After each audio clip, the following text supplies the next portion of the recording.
Howdy, you guys, gals, and non binary pals. This is the Tales from the Waystone Summer Reading Program. We are your hosts, Will and Phoenix. Let's get into it.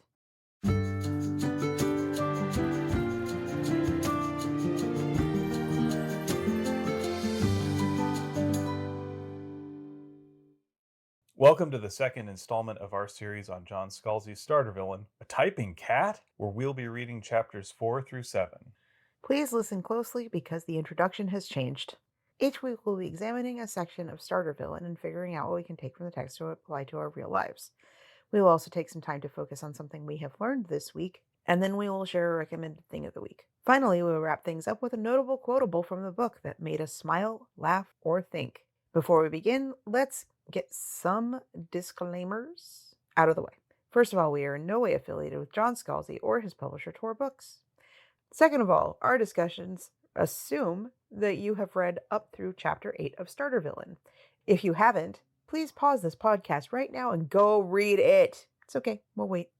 You back? Okay, so now either you've read the passage or you don't care about spoilers. Also, a word to our community, please be kind to yourselves, one another, and the creators of the worlds that we love exploring. Alrighty, so let's kick things off with chapter 4. So, up until this point, this book has been fairly mundane. Like, it's a pretty regular guy down on his luck, dealing with the death of an uncle that he barely knows, and a mysterious request.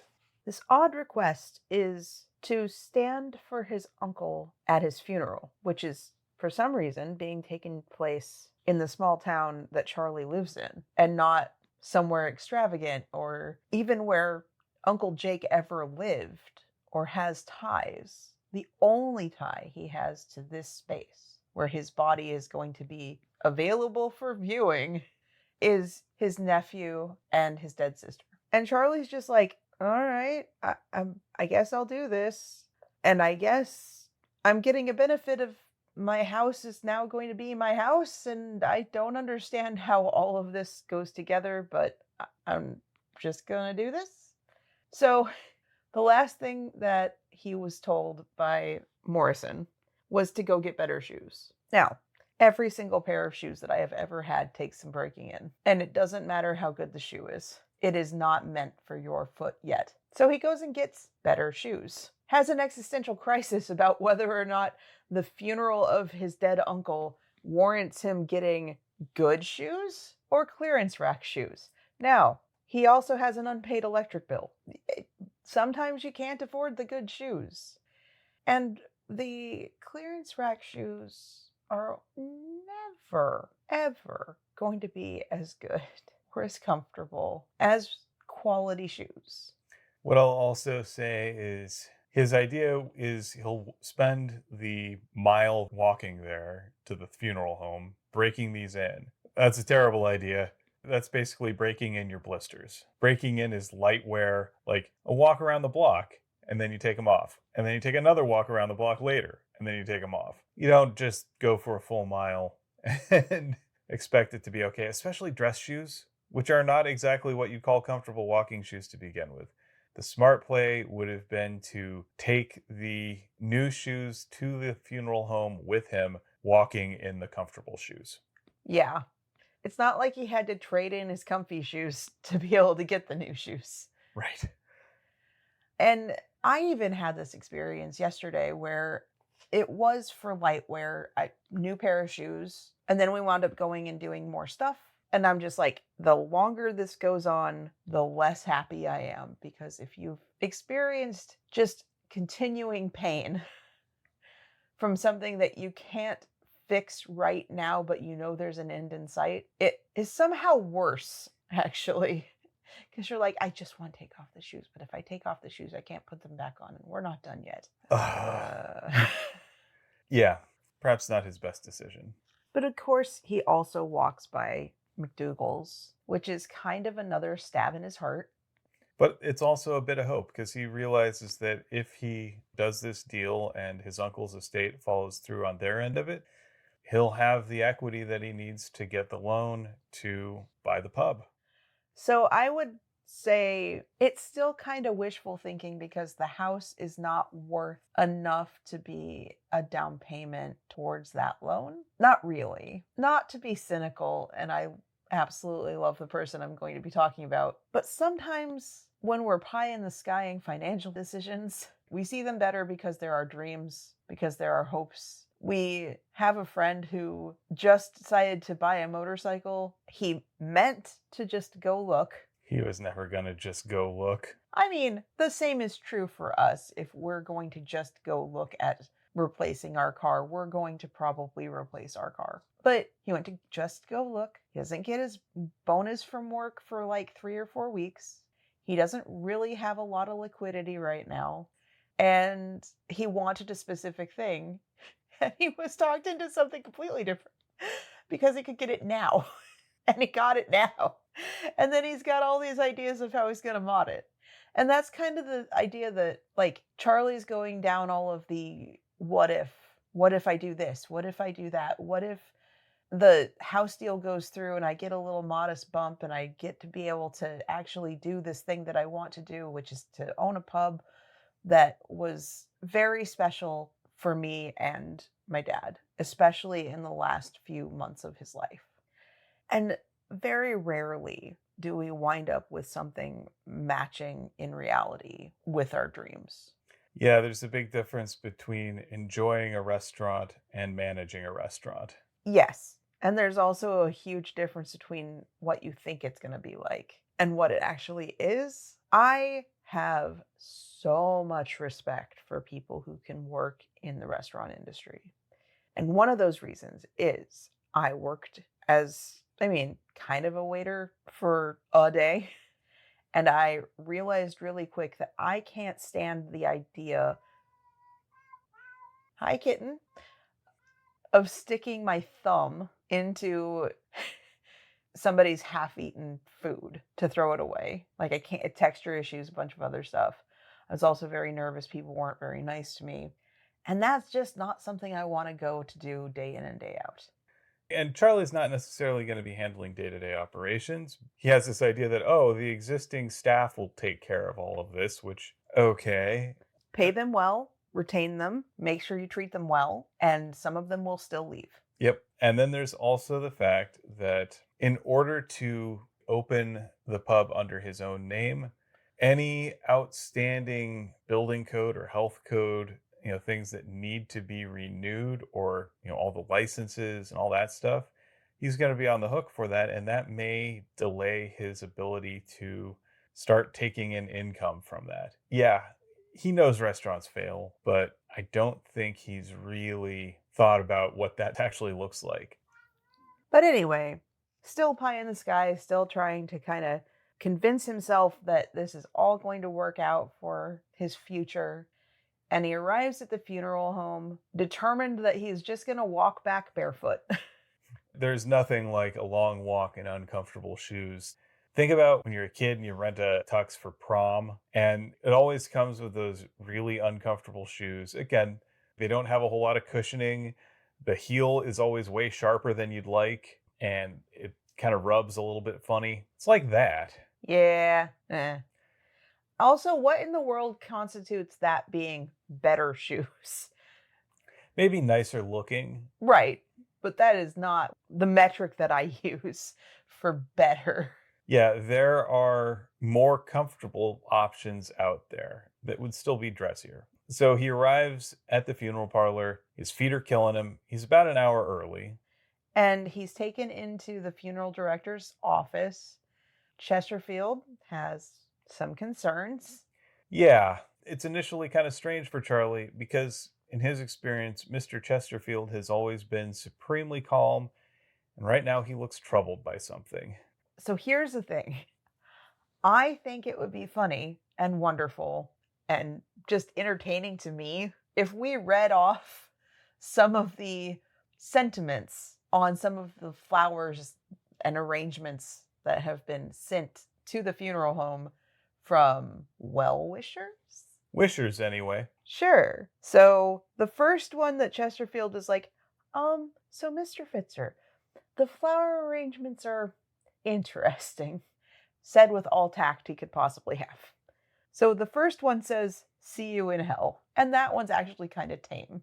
Like, the flower arrangement is gorgeous, and then it's got that.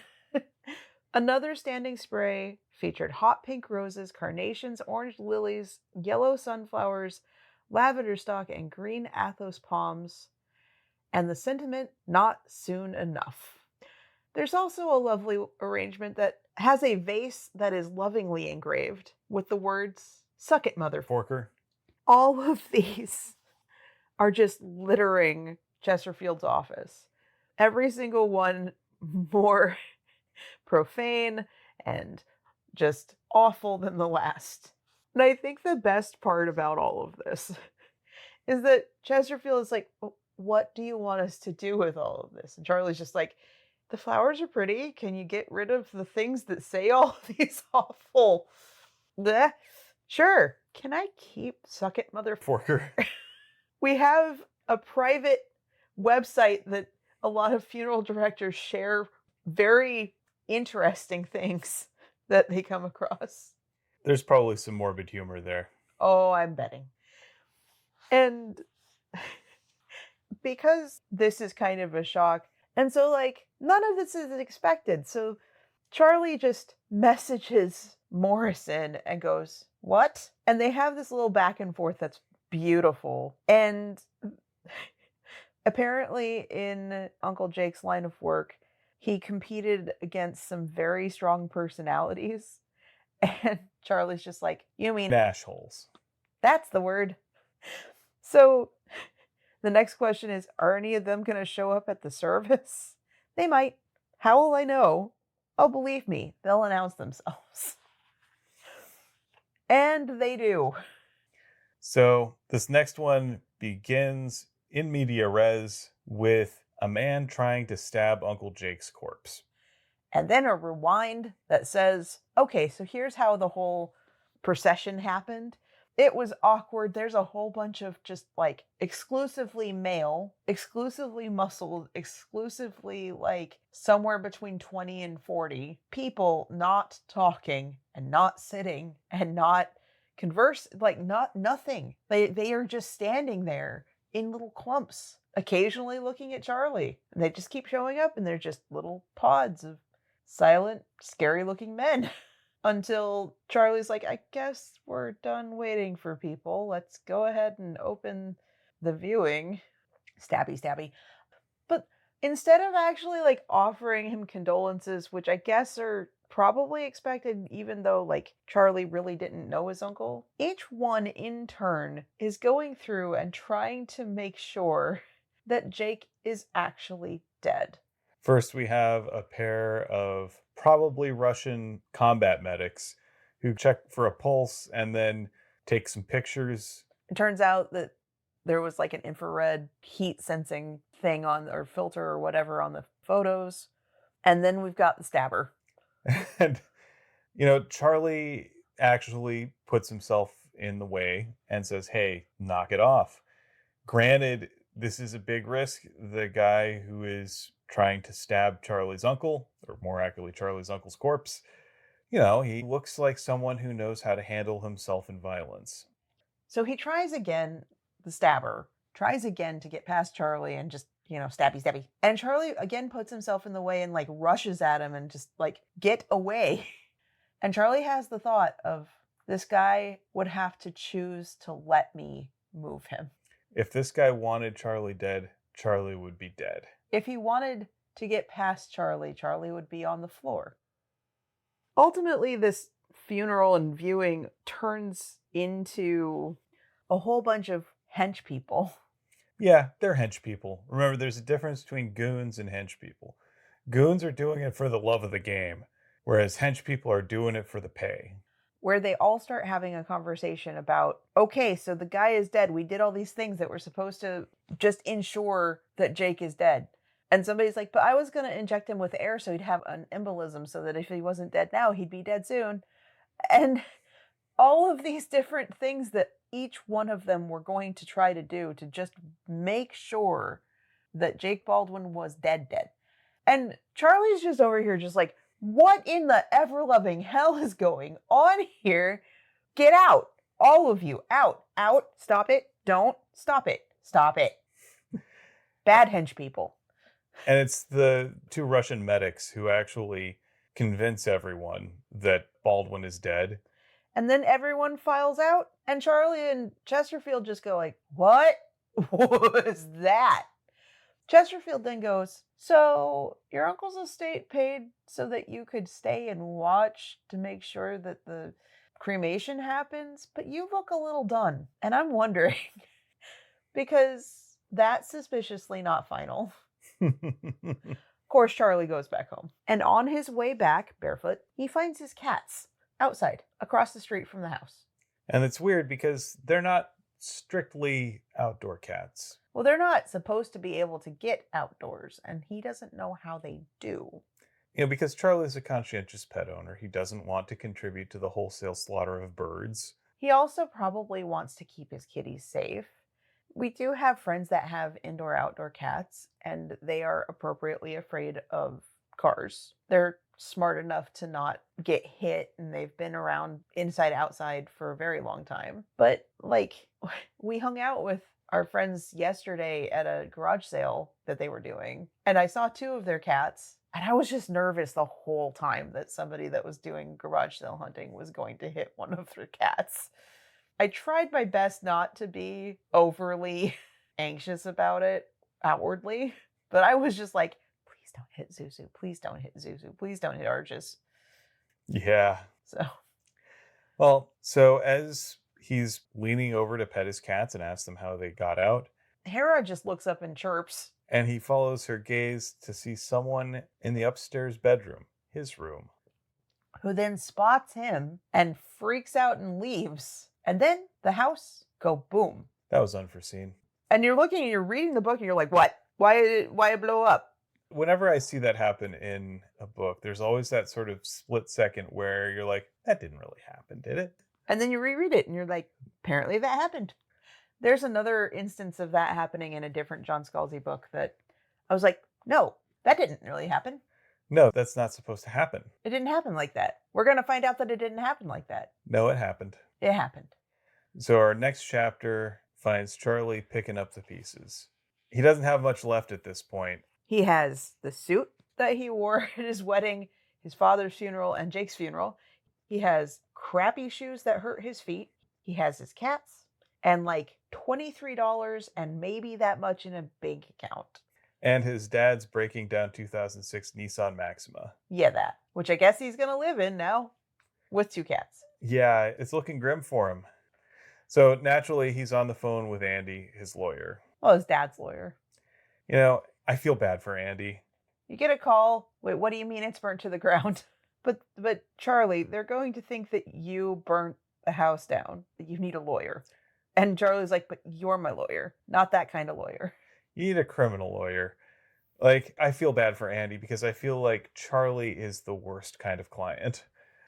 He means well and he wants to do things, but Charlie is always throwing up roadblocks to doing the things that he needs to do. And Andy he's obligated to work in Charlie's interests, but Charlie doesn't always work in his own interests. He's still so hung up about staying in his old home that he refuses to take offers that would allow him to move into an apartment.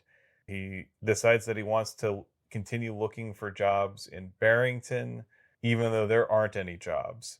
All of the things that he could do, he isn't doing. And Andy is there basically having to pick up all of the administrative slack on that. Andy doesn't want to be the bad guy, but he kind of has to be the bad guy. But he doesn't want to be treated like the bad guy. Right. He doesn't want to be treated as the antagonist. He's literally there to help Charlie.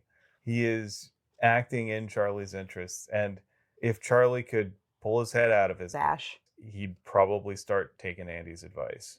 And look, I get it. He's in a sad place. He's in the dumps. He's depressed. He's had a rough go of things. He's had a tough spell, one thing after another.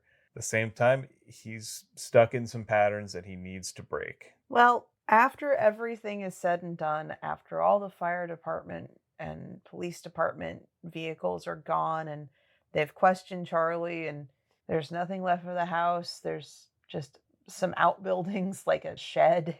All the neighbors go back inside. Charlie's left on the curb with his cats. And one of the neighbor kids comes by and gives him a bowl of cat food. Meow Mix, specifically. And he's like, well, at least the cats won't starve yet. I've been in a very, very financially precarious place while also having a pet. And that was the worst. Just a word of advice. Even if you really want that dog, do not accept that dog, that puppy, as payment for work done if you also don't have any money in your bank account. Yeah, that was actually kind of a jerk move on their part to pay you that way. It really was. Worked as a graphic designer for a little startup company where they also had a business breeding dogs. And I wanted that puppy.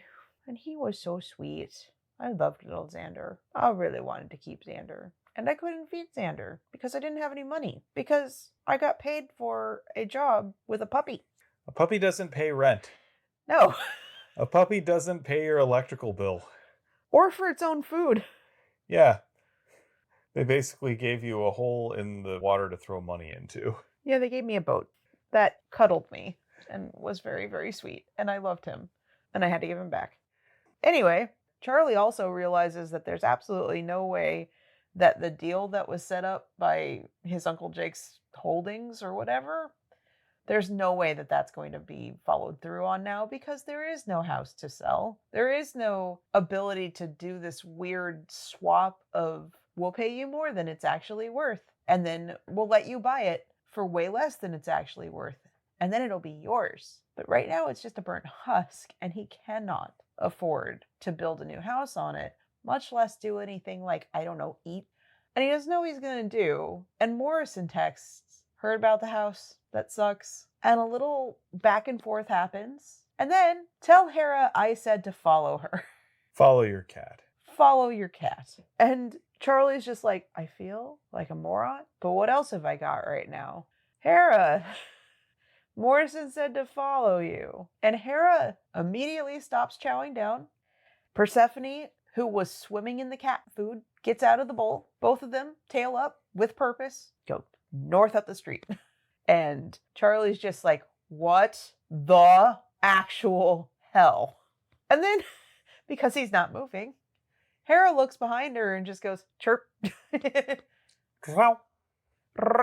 I'm sure that you heard our cat earlier in this podcast making a similar noise. Hey, attention, here, now, come on. You coming or not? And she leads him to a house, and she goes right in through the cat door, followed by little Persephone. And Charlie's just like, my cat has another owner who probably thinks that I catnapped her. But she's in my house all the time. So she's my cat. But is she not my cat? And he's like, knocks on the door and gets buzzed in by Hera, who is sitting at a computer with a keyboard that is ergonomically created for a cat. You don't see that every day. No, you also don't see your cat speaking to you, writing to you on a monitor, going, oh, what? It breaks his brain.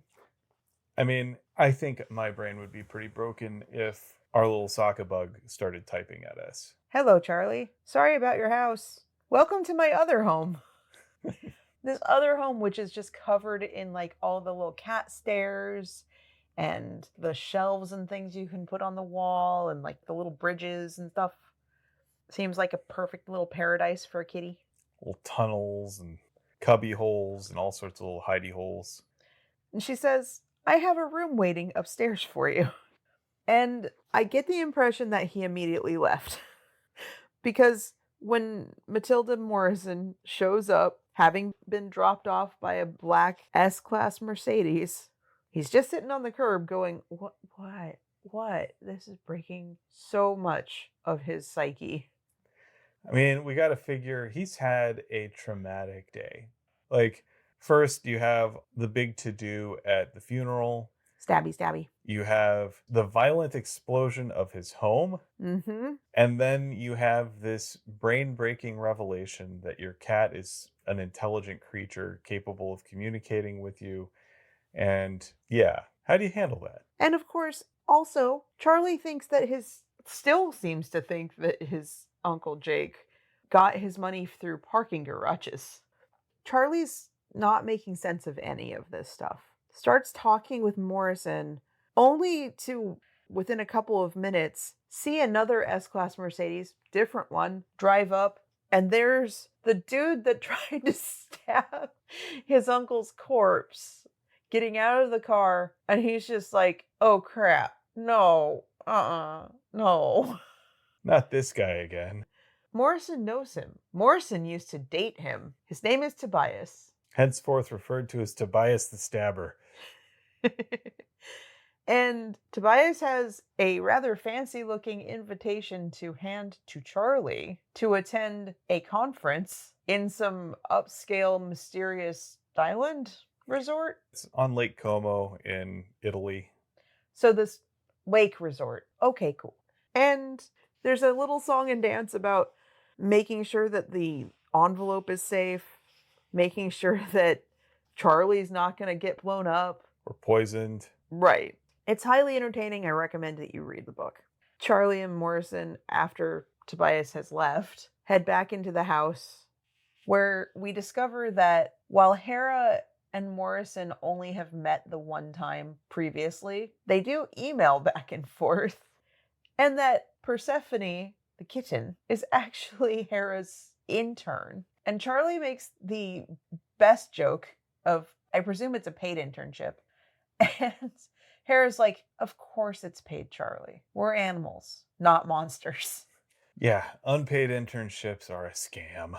Right. Don't ever take an unpaid internship. Just don't. Don't do that. Don't undervalue yourself. But this is when we discover that Hera makes more money than Charlie. And that Hera has been assigned to look after Charlie and to report back to Jake, because Jake is trying to unobtrusively look after his nephew. I would argue that it's more than trying. Like, for all of this time, cats have been looking after Jake and he hasn't noticed it until now when his world has been violently exploded. Along with its house. Yeah. In continuing with this world-breaking, brain-breaking revelations, turns out the dude that got blown up along with the house, probably CIA or FBI. And they've been pestering Andy to try to figure out where Charlie is. And Charlie can only assume that the cops are probably on their way, they've probably figured out where he is, all this other stuff. And another revelation. There is a go bag for Charlie hidden in this house with a fake passport and everything. Oh, it's a real passport. It's just a fake identity. Fair. It's for a person that actually exists in the social security system. Just not a person. Well, it just doesn't correspond to a living person. Or a body of any sort. But the best part of all of this is that Morrison and Hera and Persephone are going to whisk Charlie away to his uncle Jake's former residence. It turns out that Jake had a volcano lair because Jake wasn't just in parking garages. He was a villain. We don't use that word. At least not publicly. And that sets up the rest of the whirlwind of the book. So now that we've gotten to the escalator of weirdness, we'll get further in depth on what the surreal life of Jake Baldwin was actually like. With that, it's time to switch over to notable quotables. And I had a few doozies here. So first I got this exchange between Charlie and Chesterfield. Your uncle seems to have provoked passionate responses in his acquaintances, Chesterfield said. I appreciate how you chose the nicest possible way to say they hated his guts, I said. Yes, well, tact is part of the job, Chesterfield allowed. What sort of person actually sends these sorts of things to a funeral? I have opinions, Mr. Fitzer, but they aren't very tactful. I also have, it seems to suggest the sender is not entirely convinced your uncle has passed, Chesterfield said. Well, has he? Passed on? Yes. He was dead when he arrived here, Chesterfield said. Do you expect that condition to change?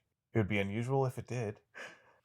And then Follow your cats, which I think is just a general good bit of advice. Follow your cats around. They love it. I don't know that I want to continuously follow Sokka around. He is kind of stuck in the house, no opposable thumbs and all that. Thank goodness. And also, even though Will thinks that I was a little bit overreacting for what I did change all of the door handles to door knobs when we moved into this place because I thought that the cat would probably be able to get into rooms he wasn't allowed in. And Will's just like, you really didn't have to do that. That seems a little overkill. And then we watched Sokka reach up to a doorknob.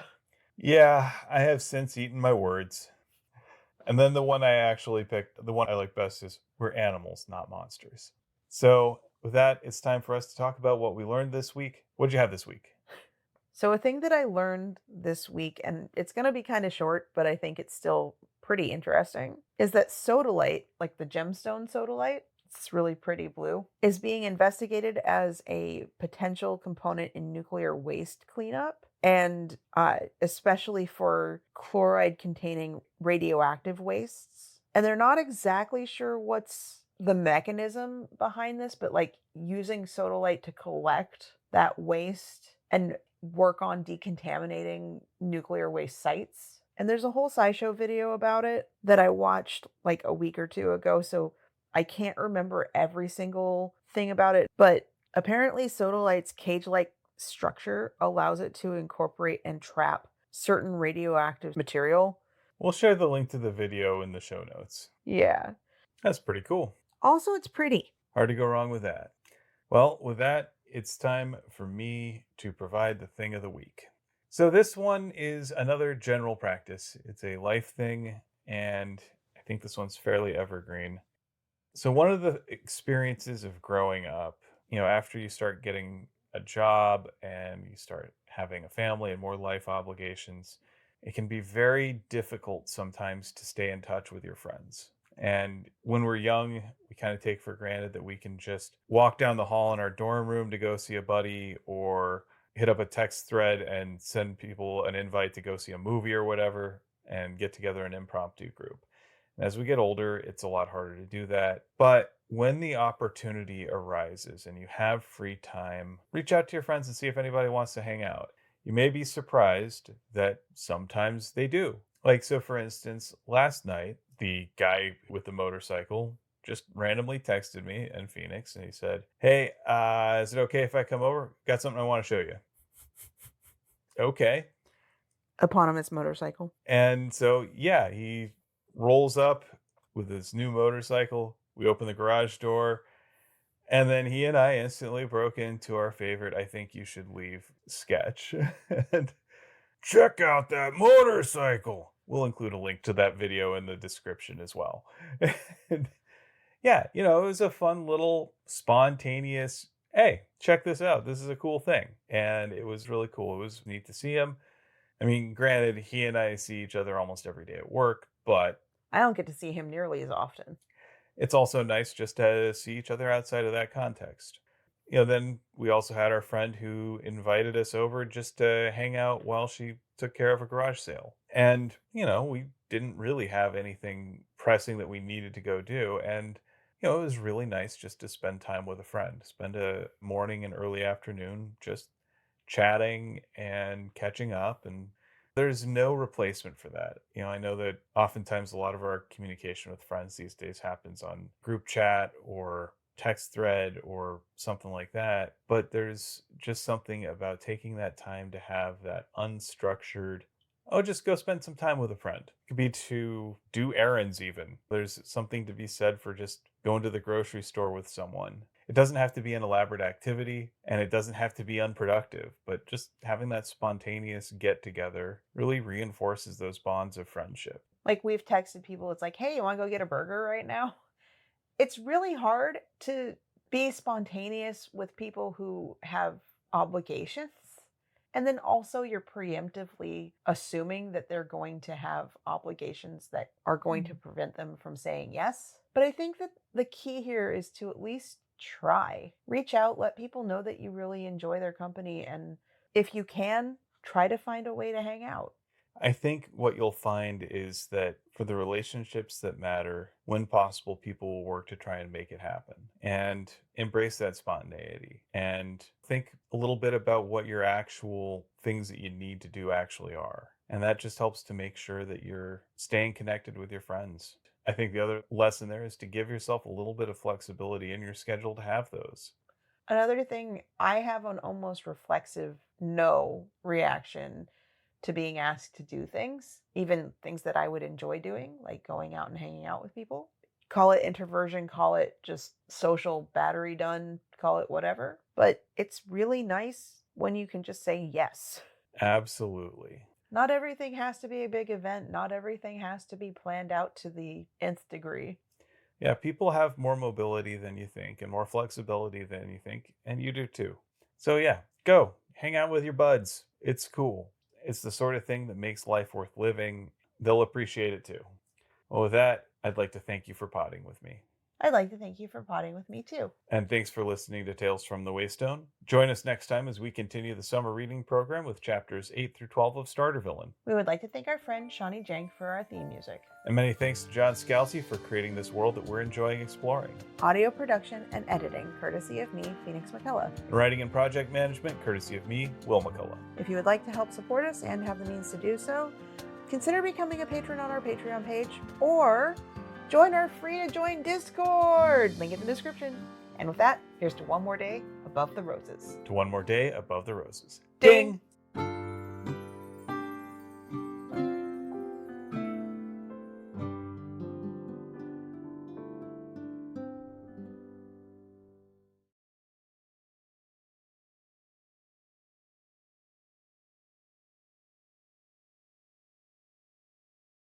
Like, I get the point of having teeth, but I don't love that there's a space between them. Especially a space where things get stuck. Like food. It might be broccoli.